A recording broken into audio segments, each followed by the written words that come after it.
Hello guys! So today, my father-in-law visited us and look what he bring to us guys. He bring an orange pepper and my favorite is shortcake from Radium, the bakery there. And of course, hindi nawala yung favorite ng aking hubby, ang mga fish fillet. Meron tayong salmon, may cod, meron din tayong mga dami-daming eggs dito.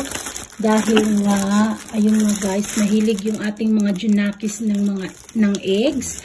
Tapos, hindi rin nawala ang bacon, ang olive oil, cooking oil, meron din tayong panlaba, panghugas, at syempre, hindi mawawala ang ating bigas guys. Ayan, yung malaking yan, dala yan ni father-in-law. So, thank you, Dad. Thank you so much. Very grateful to have you, you know. And then, dahil nga birthday natin, guys, sa Tuesday, hindi nawawala yung kanyang pa-flowers.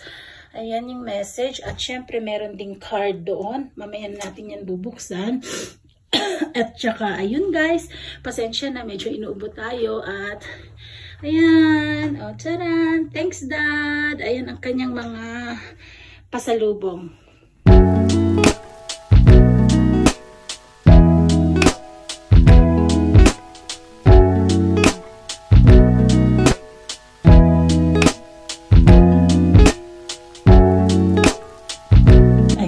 And hindi nga pala mawawala guys yung dalandadinlo na Bottega Gold. Yan, iinumin daw natin yan mamaya. I-cheers natin sa birthday.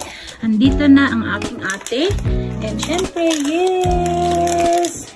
Someone is helping me to put away all the groceries from dad-in-law. What you gonna say?